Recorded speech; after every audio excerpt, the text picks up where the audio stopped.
Episode 2, Embers in the Dark. The night air crackles with smoke and ash as Lyra and her crew stagger into the forest clearing, the tavern they left behind collapsing in flames. The blast wasn't just an escape, it was a massacre. Bodies litter the streets they fled from, some innocent, some not. The fire paints their faces in blood-red light as silence falls heavy around them. Lyra, gripping her blade, doesn't let herself flinch. The others look to her, torn between fear and doubt. They had survived, but at what cost? The flames behind them roar like an accusation. Among the rubble, Lyra had snatched something glowing, a shard of obsidian like crystal humming with alien energy. When she tries to drop it, it burns itself into her palm, embedding faint glowing veins up her arm. The artifact doesn't let her go. Her companions demand answers. What is it? Why her? But Lyra, jaw tight, just says, whatever it is, it wants me. In the distance, alarms echo from the town, searchlights already sweeping toward the woods. They become fugitives, and marked by something greater. Episode 3, Shadows in the Hold. The docks are alive with noise, neon lights, and the stench of oil and desperation. No pilot will take Lyra and her crew off-world.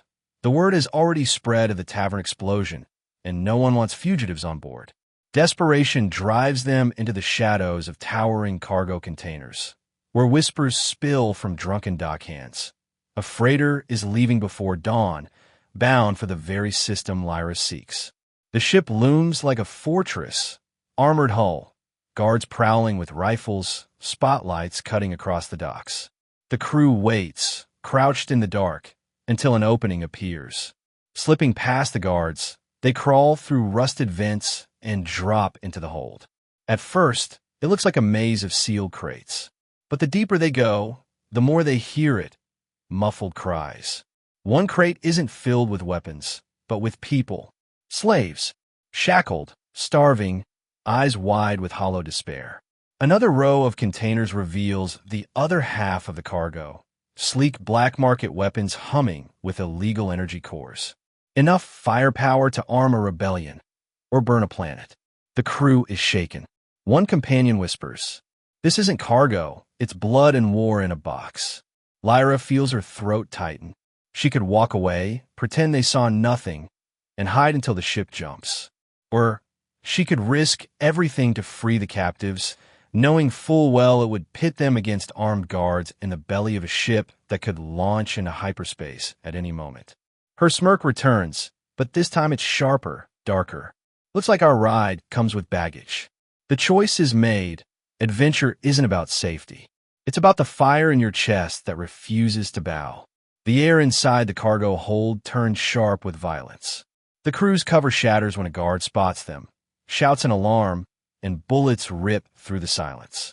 Lyra and her companions dive for cover among the crates. The freed captives scream, some pressing against their restraints as the firefight erupts. Steel clashes, sparks fly. The crew holds their own, but they're outnumbered and cornered.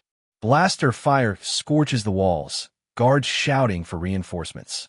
It builds into a brutal standoff. Lyra bleeding from a graze across her cheek. One companion nearly pinned down, another out of ammo. The guards tighten their circle, weapons ready. For a heartbeat, time slows. Lyra grips the burning shard embedded in her palm. The strange veins that spread from it pulse like a heartbeat.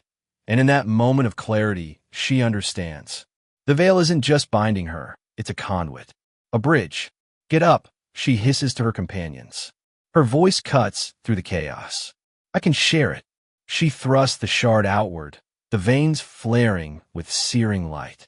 Energy arcs from her to the others, wrapping them in burning threads of veil fire.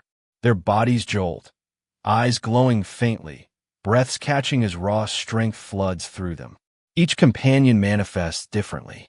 The quiet one's hands shimmer, pulling at the air until it bends like glass. The reckless one's strikes burn with sparks, every punch leaving trails of fire. The cunning one sees movement before it happens, eyes sharp as blades. They level up before the guard's eyes. The standoff flips. The crew surges forward, overwhelming their enemies in a blaze of newfound power. Crates shatter, weapons fly free, and the guards fall, some dead, some fleeing into the corridors. The captives watch in awe as their chains are smashed open by this sudden storm of defiance. The slaves, weak but enraged, join the fight. Blasters are passed from crate to hand, and soon the hold erupts into a riot. Together, they sweep through the ship, room by room, driving the crew back. Lyra leads the charge, every strike burning brighter, until they reach the command deck. The captain, desperate, tries to lock down the ship, but it's too late. The bridge is stormed, the guards subdued, and the slaves, once cargo, now stand in control of their prison. Breathing hard, Lyra drops into the captain's chair. The ship hums beneath her fingertips. For the first time in days, they have control, but freedom comes with a choice. The destination still looms, and they can't arrive as fugitives. Around the command table, Lyra lays out the plan. We'll go in as them. Crew, cargo, everything. No one will question it if we play the part.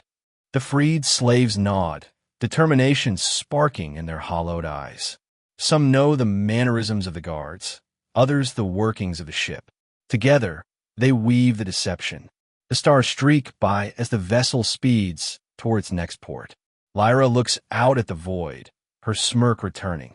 Not just fugitives anymore, but hunters moving in plain sight.